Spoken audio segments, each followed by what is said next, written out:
Happy Spiritual Sunday to you all.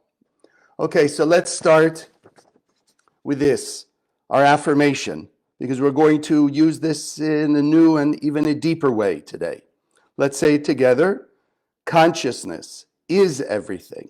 I raise my consciousness today to see the miracles and wonders of life. I commit myself to behave with greater love, compassion, and kindness towards all human beings. And we say that every week because we want to keep engraving deeper and deeper and deeper inside not only our mind, but allowing the awakening of our heart and soul to also come to the remembering of the truth of who and what we are and why we're here, which is really why I wanted to take this weekend, particularly because here in America, it's called Memorial Day. And it's a day that we're supposed to, although sadly, like most remembrances or days of remembrance, we've forgotten. It's become a holiday weekend, vacation, various things. But I want us to, one, just appreciate, not only here in America, but all around the world, and not only in recent times, but for all human history, those that have sacrificed themselves, that had to go out to war, fight, in hopes that that would be the end of war. And as we say about World War I, World War I, the subtitle, was the war to end all wars. But sadly, you and I, when we look back, we see that there's always been war. Yeah, maybe there's a little time in between wars. Or maybe we didn't look close enough. Maybe there was a war, but on a smaller scale, so we didn't pay so much attention to it. So I want us to understand today and use, if you will, the sacrifice, the effort that millions, maybe billions, hundreds of billions of people throughout human history have given up their life, voluntarily, involuntarily, ideally, to bring peace to the world. But as we've said, we see that it hasn't been that way. So I'm asking you, as I'm asking myself, and everybody who will watch this in the future, let's open our heart, let's open our soul, let's open our mind, and allow yourself to hear, if you will, through the heart, through the soul, of this message today. And as we just affirmed, consciousness is everything. Consciousness really is all there is. And so I want us to start taking a more conscious look at war. Because until we can get to the root, this is what we learn in the center, to not look for the immediate, not look for the temporary, not look in, let's call it the small picture of things, but let's look in the big picture, the long term. And so as we've said, long term, we've seen war didn't end war. It hasn't ended up to now. Why? Because Kabbalistically, we've only been fighting the external. We haven't been really fighting the root. You know, it's like they say in various things, if you try and just put a temporary fix on some system, it's only temporary. If you want a permanent solution, you've got to get to the root cause. And that's where I'd like us to go today, to the root cause. And it's tough, perhaps. For some of you, it may sound very deep. For some of you, it may sound impossible, but we'll get to that also. But essentially, if you're more than 20 years old, you've seen the intensity of hatred, violence, discord, grow in the last decade more than ever. So in my mind, as I've learned so many years in the Kabbalah Center, it makes this consciousness and what we're about to talk about even more necessary for the future of humanity.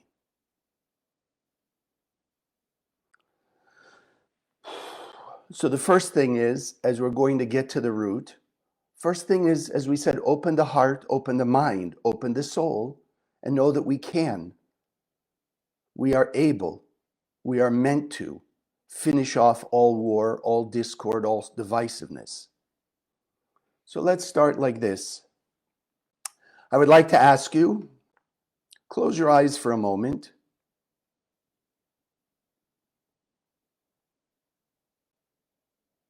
Think of something very recent, the last day or two. More recent, the more powerful and impactful.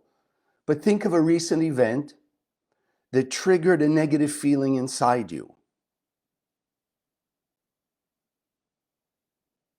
In your mind's eye, go back there. See yourself from the side. See the whole event. Who was there? What happened? What was said?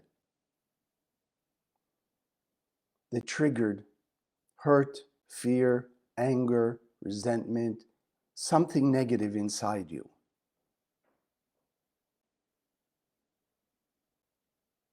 And now, I'm asking you to do the real Kabbalistic work.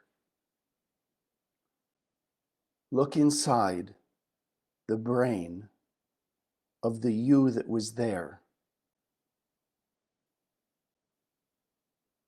and listen to the voice that was speaking to you at that moment when that negative emotion was triggered. Listen inside your own head.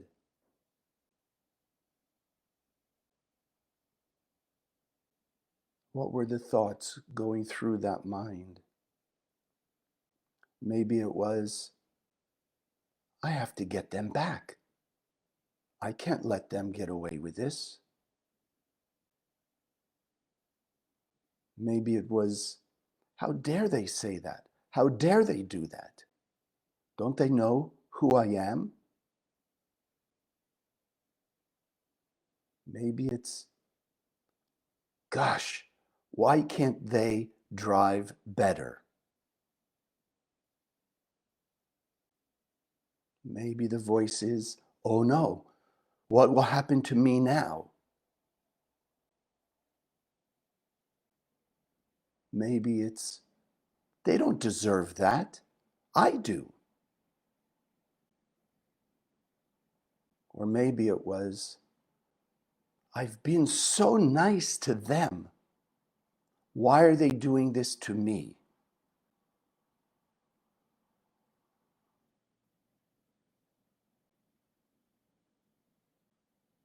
Once you've identified what that voice in your head, the thoughts in your head were, so now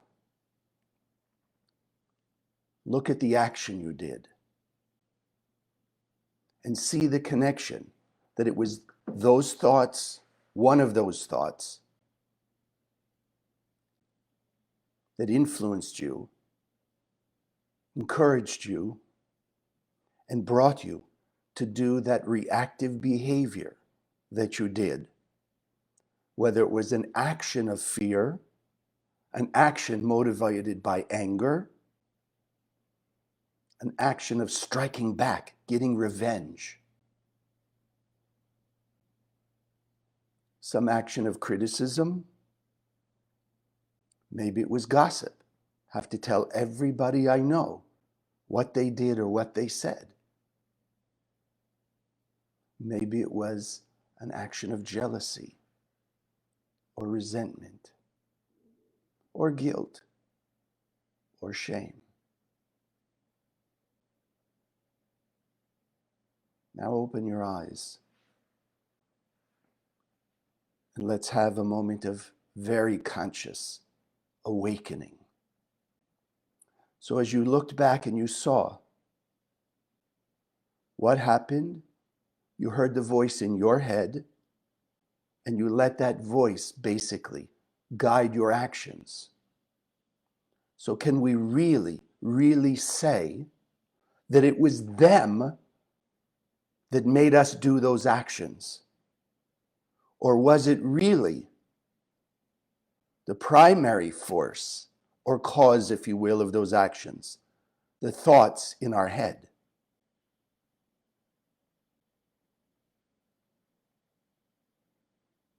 Because if our thought was different, would we have done the same action? Most likely not.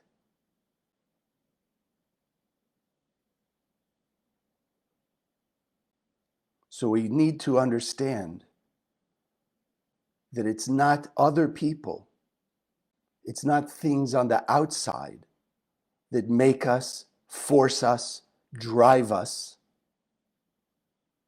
to do reactive things.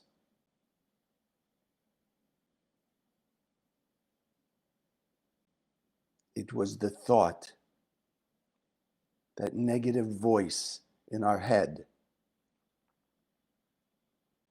the voice of that hurt, fear, anger, whatever. It was that voice and the energy behind that voice that we used to do the reactive behavior.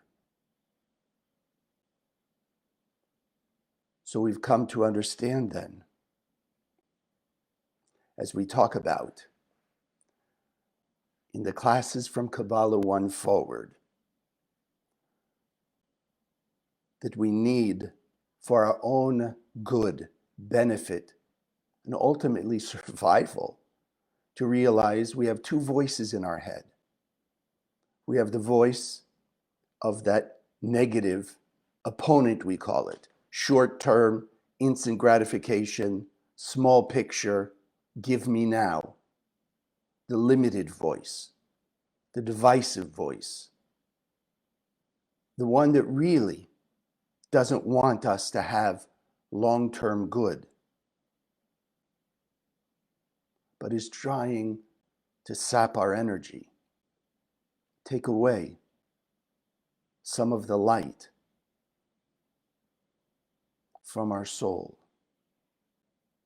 And then, of course, there's the voice of the light of the Creator in us, the light in our soul, the one that sees the big picture, the one that is our ultimate power of eternal goodness, the one that fills our soul so that we have tremendous potential for good, for happiness, peace, long-term fulfillment. And therefore, we come to understand really the only fight that we have, really the only war that we have, is the one that goes on here, the one that's in our head. Because as we can now understand more clearly, as you think, so you are, and so you do, and so you live. So the only war that we've ever really had, the only war there is as the Kabbalah calls it, the war of thoughts, the war of mind. And in Kabbalistic terms, that's called Milchemet Gog uMagog, the War of Armageddon. And most of us have probably been familiar with that name before, the final war, the War of Armageddon. The problem is that if we're looking on the outside to understand that war, we have never been able to find it. Because it's not an outer war. It's the war within us. It's the war between the fight in our head, the thoughts, the thought of the light, the thought of our soul, and the thoughts of our opponent, our adversary, that goes by many names, but it is only one. Yeah, that's it. The battle in our head. It's the only thing we have to fight. We don't need to fight each other. We need to fight that battle. It truly is that simple. And if you're now thinking, or that voice in your head is saying, oh, no, it's not that simple. Chaim doesn't understand what they did, what they said, what happened to you. It is that simple. And the voice that's telling you that it cannot be that simple, or it isn't that simple, that is the voice of the opponent. That is that parasitic voice that's inside each of our heads, that's pushing us in the wrong direction, away from the light, away from harmony and peace, into a life or an experience of chaos, darkness, discord, divisiveness, limitation. Ultimately, selfishness. But this opponent, it is only one. It's one energy. Yeah. It gives itself different names. The devil, Satan, adversary, opponent, challenger, angel of death, Lucifer, whatever name it is, like an alias. One person, usually a criminal, has many aliases, many different names, but it's the same person. So too, this voice in our head similarly has many aliases, but it is only one. And so what I would really, really beg you to consider, to really focus on, that there is one source to all the chaos. It's in your head, my head, in all of us. And as we'll get rid of that source, we'll get rid of that opponent, we'll take that parasitic voice out of our own heads. We will defeat it with the light of the Creator in our soul. Once we remove, and let's call it for right this moment, once we remove that angel of death, because death is not only physical death, it's any form of limitation, blockage, that does not allow the light of the Creator inside of us to shine out with lasting peace, love, prosperity, protection, lasting blessings. That is also a form of death. So as we'll focus now on getting rid of that energy of disconnect, that angel of death, once we get rid of it, all chaos of all forms disappears. When I was a kid, I may have shared this with you, the gardener would come. And I remember the first time he was explaining to me how you could see weeds in the grass. But as he went to pull it up out of the dirt, he showed me that there were many weeds, if you will, the branches of the weeds above ground. But as he dug in, he showed me they all came from one source. So too, all chaos in the world, all divisiveness of any form comes from that one root.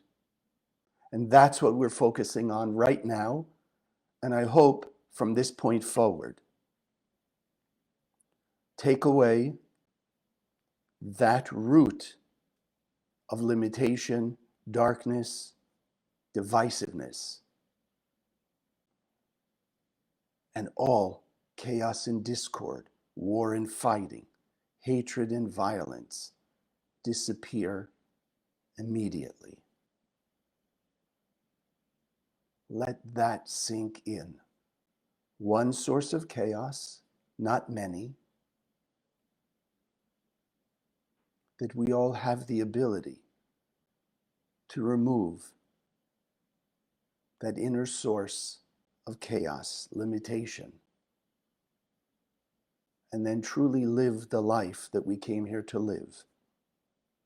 Peace, harmony, unity, joy.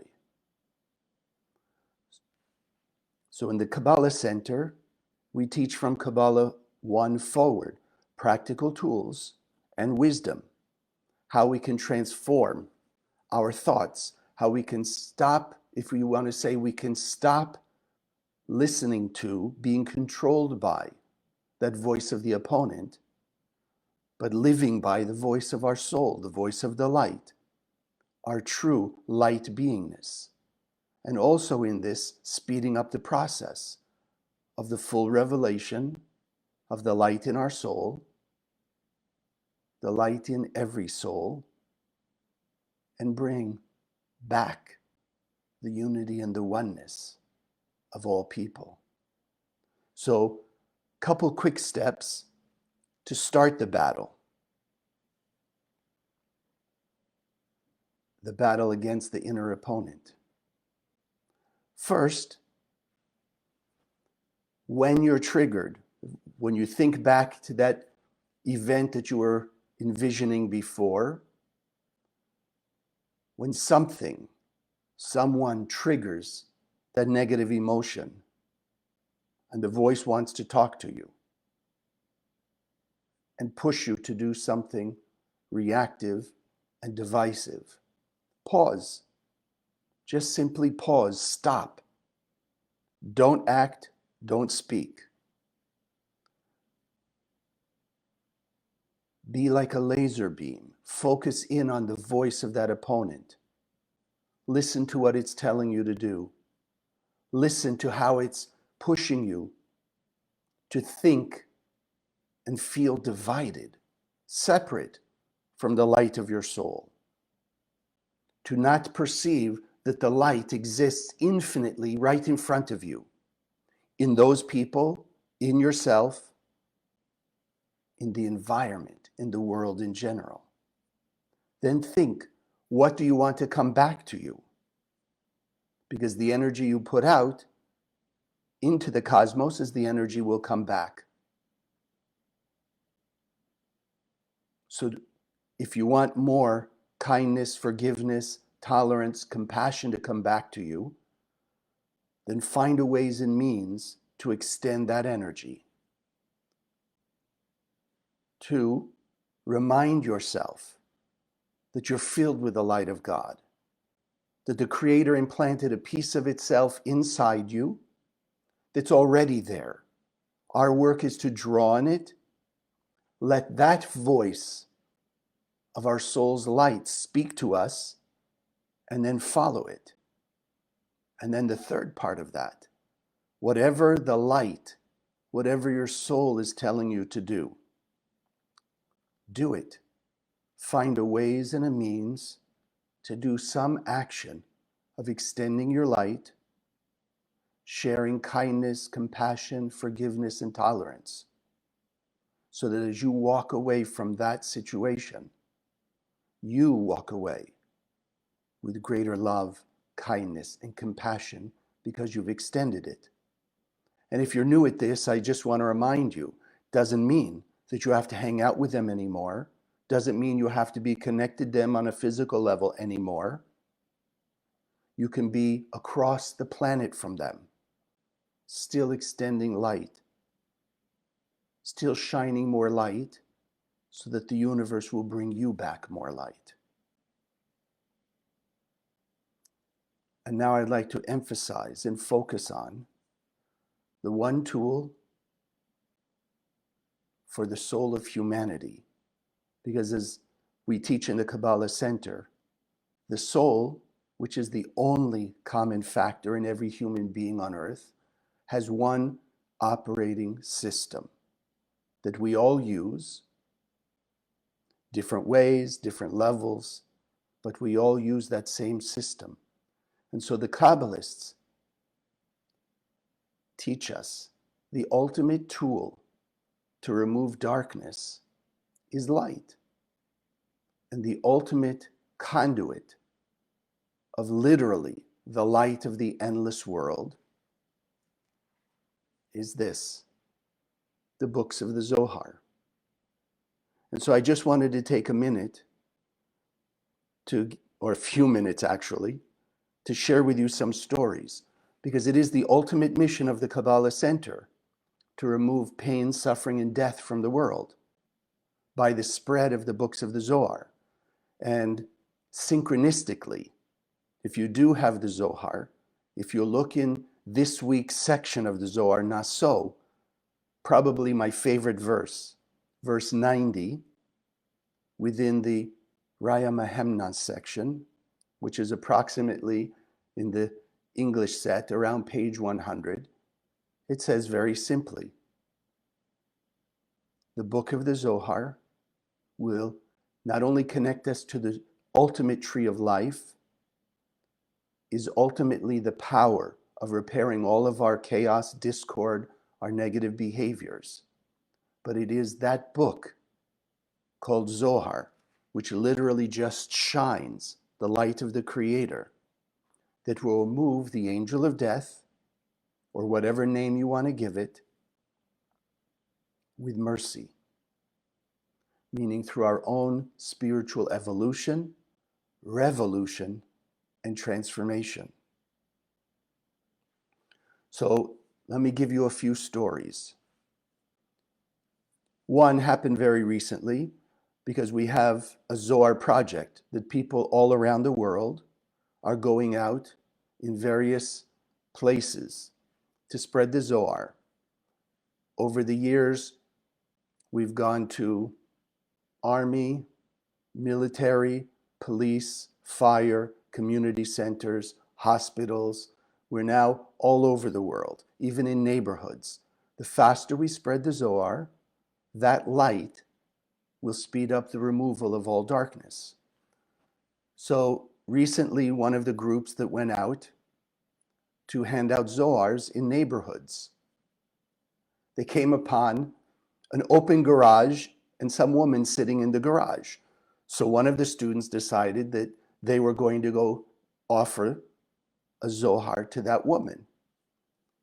The story goes that the woman was a little shocked because the night before she had a dream. She didn't know Kabbalah, she didn't know the Zohar, but she had this strange dream that the Zohar was the power of redemption. And the very next morning, one of the students of the center walked to her garage and offered her the gift of the Zohar. I spent 6 months in London back in 1989 because a West Indian man had a dream of the word Zohar. And it was so impactful a dream, he had to find out what the Zohar was. He found out. He found one of our books in a bookstore in London, which we don't know how it got there because we were not sending books to England at that point. He called us up, and he, because of his dream, sponsored 4 of us teachers to spend 6 months in London going around introducing Kabbalah and the Zohar to people all over the London area. Then there's a little bigger ones.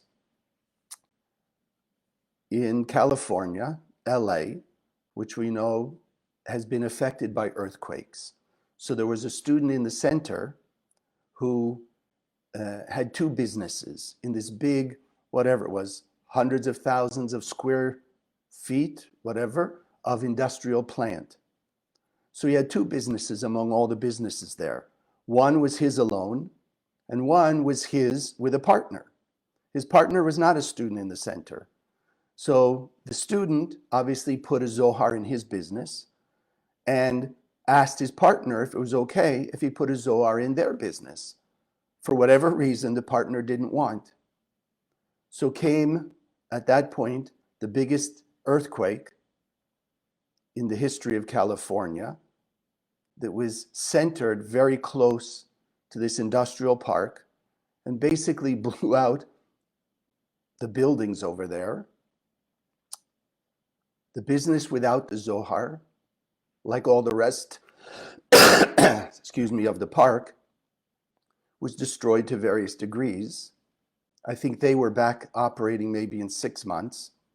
But the business that he had a Zohar, about a week cleaning up, because there had been basically no damage other than a few things falling off the shelves, was back up and operating within a week. Excuse me. There was a couple here in Florida. You know, we have a history of hurricanes. Thank God, in the last 15 years, because of the students of the center spreading Zohar throughout, all around the coast of Florida and throughout Florida. It's only major storms, let's call it. So there was one couple years back, and there was a couple who had a house up in what they call Lake Placid, Florida, and they knew the storm was coming. So they made sure that they put these pocket Zohars, taped them onto all the windows of their house. The storm came. As it calmed down, they wanted to go see what happened to their house. And they shared with me as they were driving through the neighborhood, yeah, there was, trees that fell on houses. Some of the electrical lines were down, roofs broken by trees falling or branches falling, what have you. They got to their house, and as I'm sure you're already realizing, no damage. No trees falling, no fences broken, no windows broken. The Zohar had protected their house. Now, I can go on with many, many, many different stories, but I wanted to share with you the first, most personal miracle that happened with the Zohar and me. And from this point forward, way back my first year as a teacher,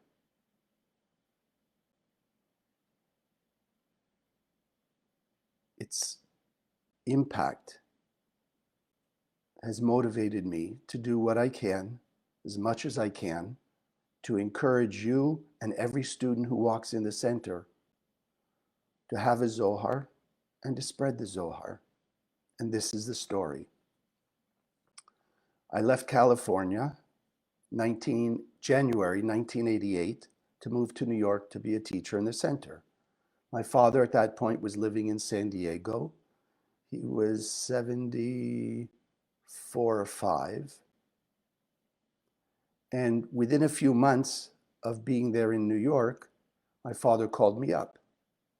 And he said, because he'd been having some difficulty, that they diagnosed him with a brain virus. And they had to go in and do a brain operation. So he was calling me to let me know that they told him that it was, at his age, a delicate operation, and that they were giving him about 15% chance to survive. And within the 15%, it's possible, because it is a brain operation, that he could have some disabilities as a result of this operation. But if they didn't do something about it, he wouldn't live very long. So he decided to do the operation. He was calling me to let me know. So I asked him to buy a set of Zohar, which at that point was Aramaic and Hebrew. It didn't have the English translation we have. So I told him, I want you to buy this set of books, volume 15, which is the healing volume.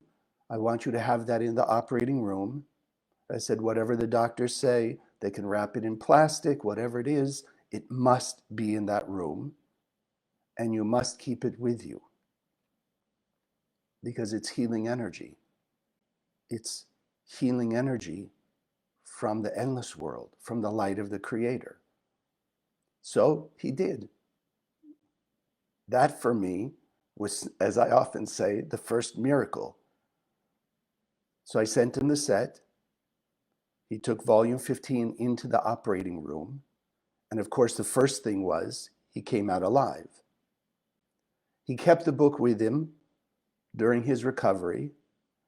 And he called me a couple months afterwards, and he shared with me that the doctors were actually pleased and shocked that he was healing so quickly. So after about 4 or 5 months, I think it was, he was healed enough with no bad disabilities, side effects, etc. He went back to college to get his PhD in hypnotherapy, and he went back to playing tennis.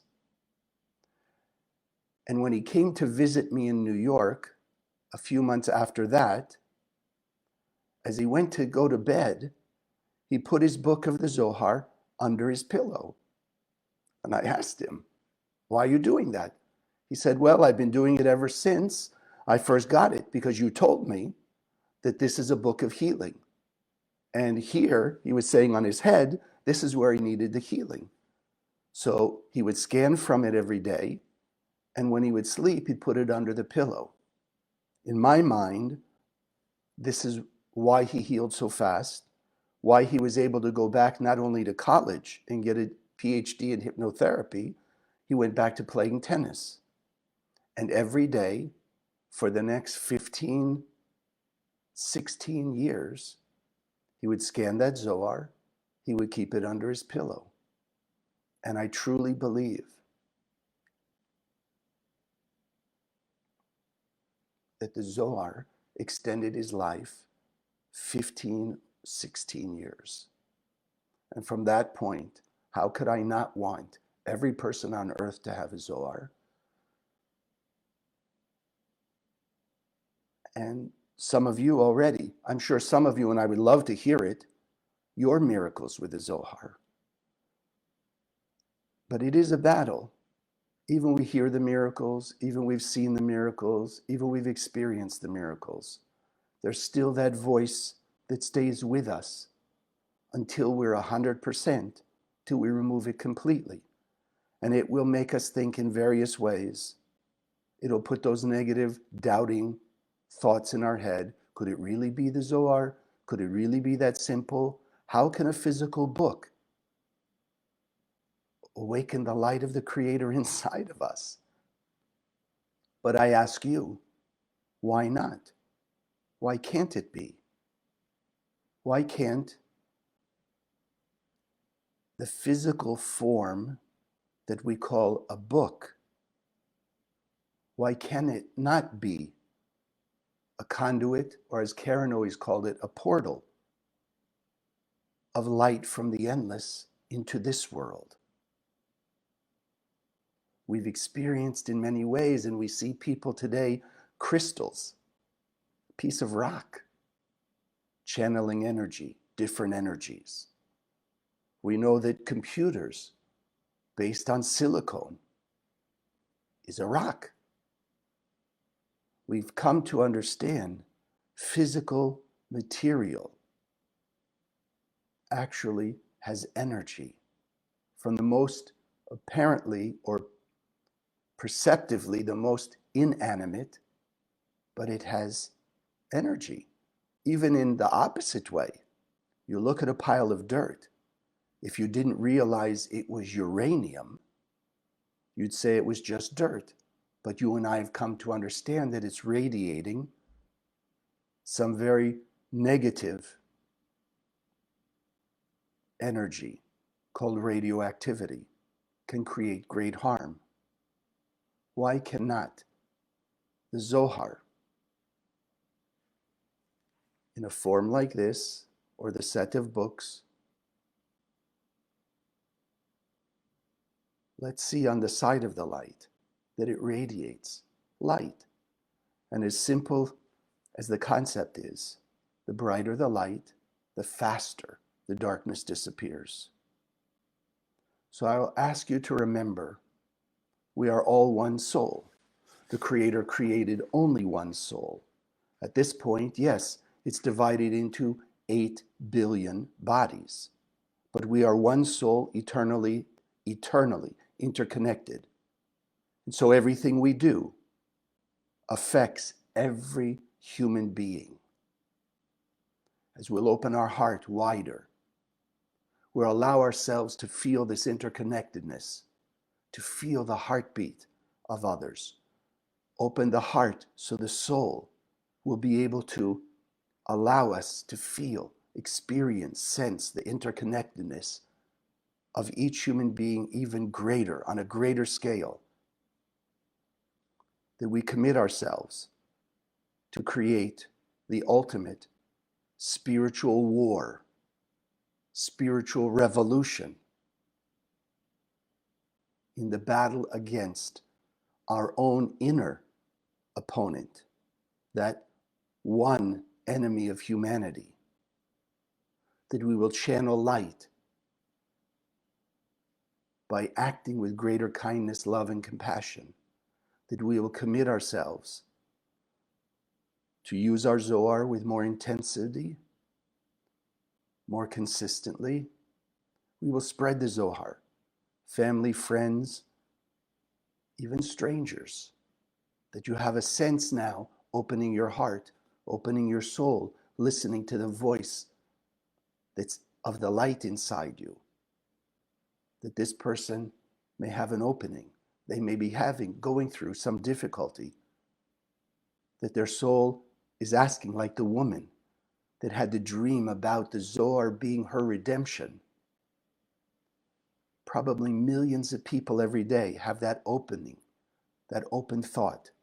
So we commit ourselves to use our Zohar more intensively, more consistently, spread the Zohar to people around us, supporting the spread of the Zohar worldwide. So that with this revolution and removing the opponent, the angel of darkness, by the more rapid spread of the light, that we can all live together in the Garden of Eden. Eternal bliss, peace, harmony, unity, and love.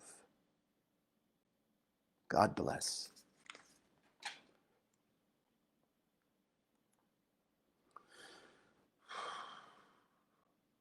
Every week I thank you for your support, not only of Spiritual Sunday, but all the projects. And as we shared today, very specifically, the ultimate project of the center to spread Zohar around the world. Many of you, I'm sure, were with us on Lag BaOmer, where you heard different stories. You heard some of the Kabbalistic writings and the power of the Zohar. So all I can ask you, if your heart opened up a little wider today, if you felt the light of your soul a little stronger, let that be the guide to how much more you support what we're doing to spread the Zohar, because it activates that which the Creator implanted inside each and every one of us faster, deeper, more intensively. And the faster the awakening of the light, that's where it says the Zohar will bring peace with mercy. Activate the light inside us and others. Each of us will have the voice of our soul being louder than the voice of our opponent. And when we can hear that voice and that energy is the majority, situation by situation, in every challenge, in every moment of darkness, that awakening of light gives us the ways and the means to shine a brighter light out of our soul through greater sharing actions, removing the darkness faster, experiencing greater blessings, and touching instantaneously 8 billion hearts and souls. So again, let's take a moment to bless our offering. For those of you, well, I guess today we're all online. So here I'm posted the link for sharing. So let's do the meditation together, and then you can go online and give that donation.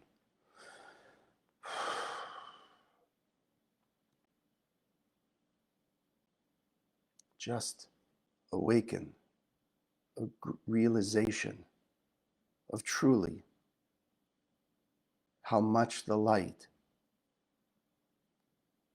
is impactful in our lives.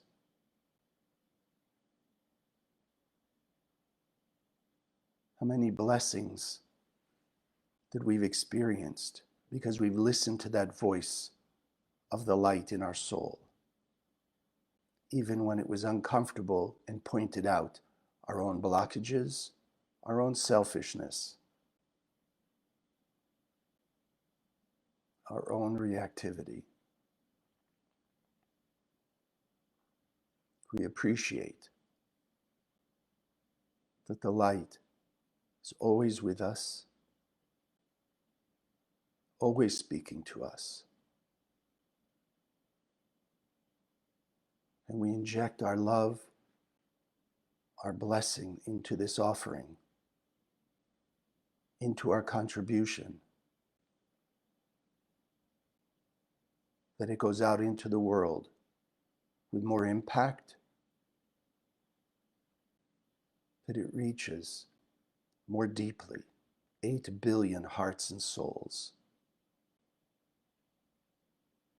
through the spread of the Zohar, individually and collectively, locally and worldwide, that we are contributing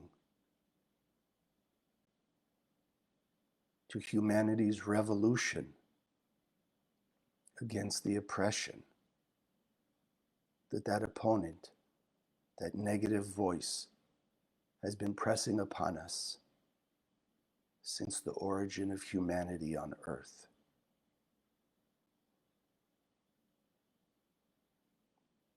And through this offering, the light growing brighter in our lives, greater clarity, blessings, protection, guidance, and a greater vision that we are all one, that we are on the verge of the final redemption. And we send this gift out to bring that complete light, harmony, peace, love, and unity in our times now. Together we say, Amen.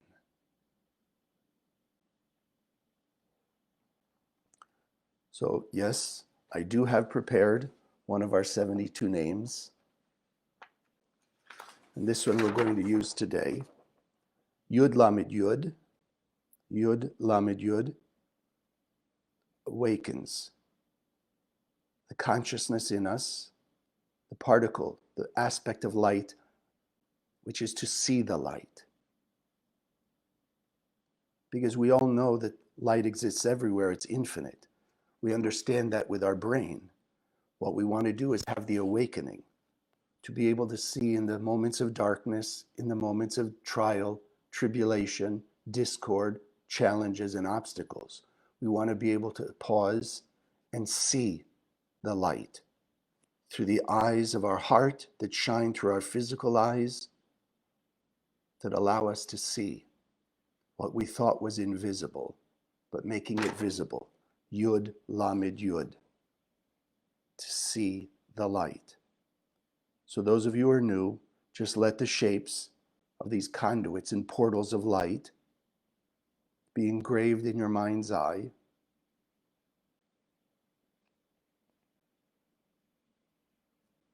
And then if I can ask you Sit comfortably in your chair, in your seat, feet flat on the floor, hands in your lap.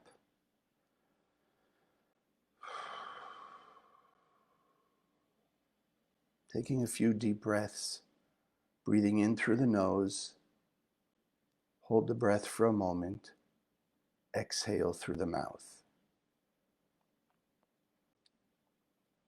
The air that's called the breath of life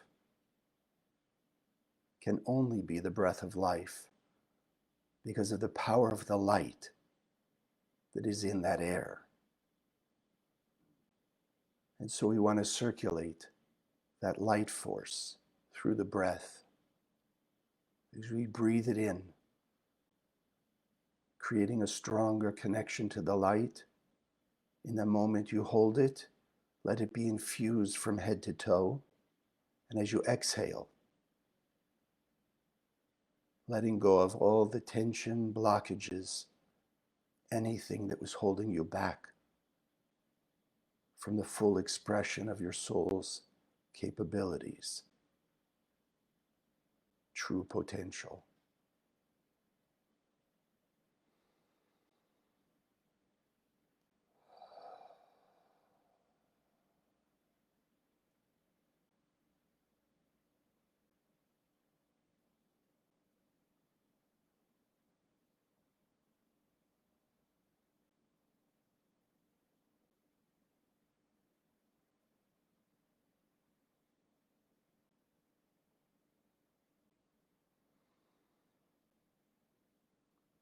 Allowing yourself to relax into the light.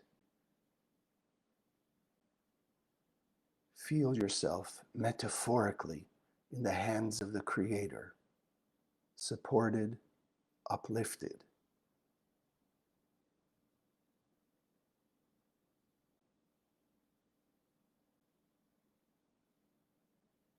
That you have a stronger connection to your true light potential.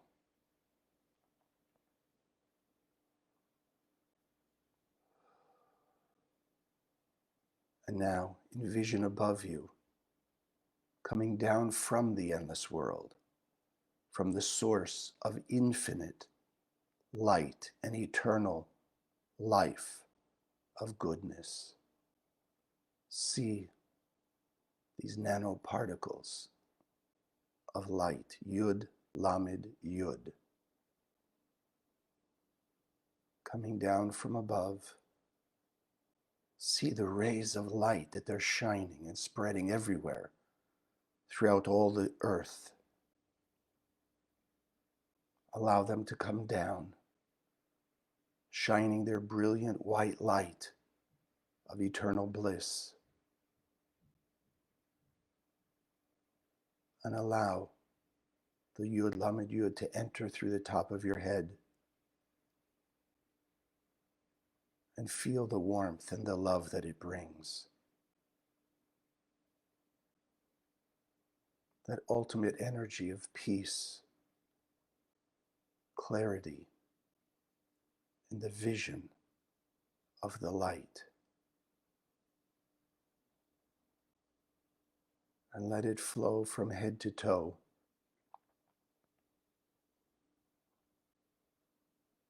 activating all of the light inside you. That in your mind's eye you see the light has always filled you. That as you look out into the world, the light is infinite. It is everywhere. It is inside every human being.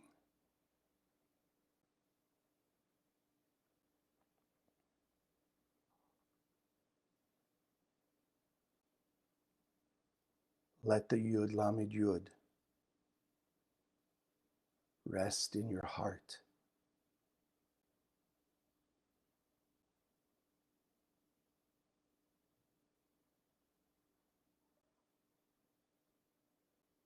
That your heart opens up, guided by your soul. And as the Kabbalists teach us, the eyes that are in the heart, open them wide, that you can see with great clarity the infinite light all around you,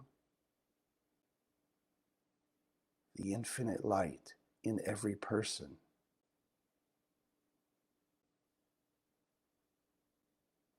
that from this moment forward, wherever you may have a temporary perception of darkness, these eyes of the heart open up immediately, that the voice of the opponent disappears, the voice of the light, clear in your mind. There is light. Extend your light, and the illusion of darkness will disappear.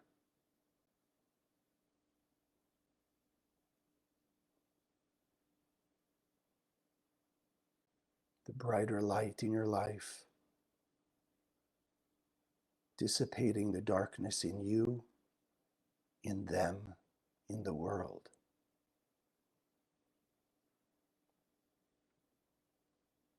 The greater the sphere of light you extend, the greater your blessing, the greater your peace, protection.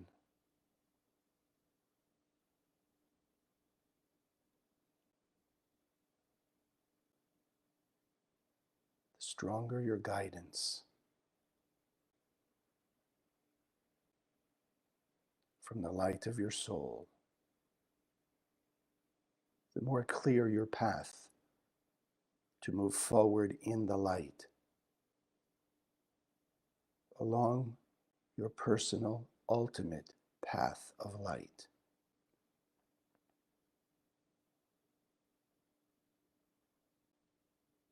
And as we together move forward in our path of light, guided with the support of Yud Lamed Yud, we awaken the energy of Yud Lamed Yud in every person on earth, that they see more and more light through their darkness, that they also perceive the oneness of humanity, and that they will also know, as we do, the greater love, compassion, and kindness we extend to all people. The greater love, kindness, compassion will be experienced in their life.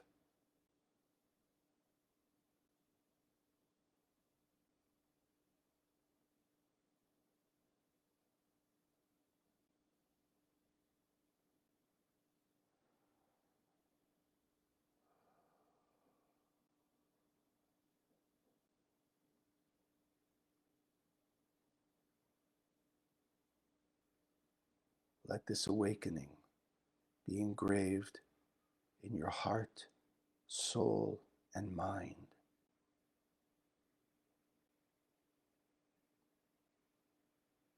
Let's commit ourselves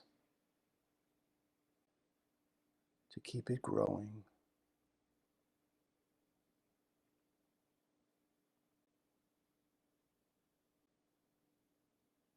to accelerate the spread of the light by accelerating the spread of Zohar.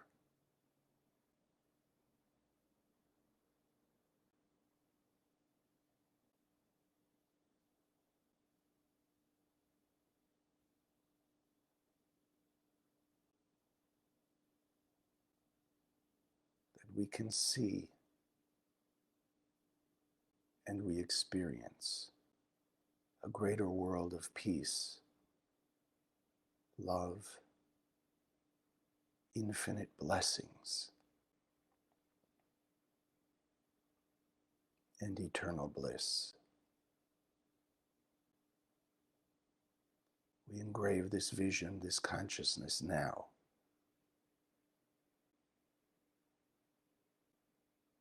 To the depths of our heart, soul, and mind.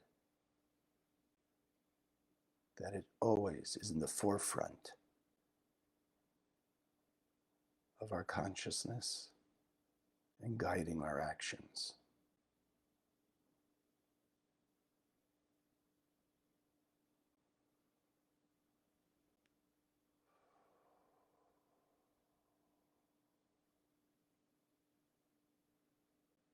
And we take one more deep breath, sealing it within us. And as you exhale, slowly opening your eyes.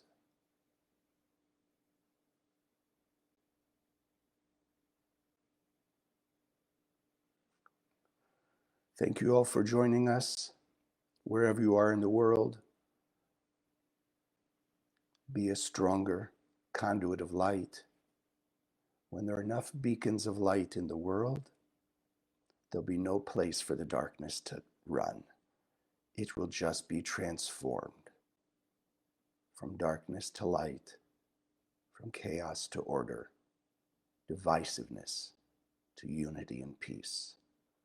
Please send me your miracles around the Zohar, the transformation that you're going through, have gone through by the application of this wisdom and these tools. God bless. All the best. Thank you for joining us. If you liked what you saw, subscribe to this channel that you'll be notified when we post new videos. Share the video with your friends, they can also benefit. And check out the website, www.kabbalah.com, that's Kabbalah, for hundreds of articles and classes. Wish you an amazing day, and God bless.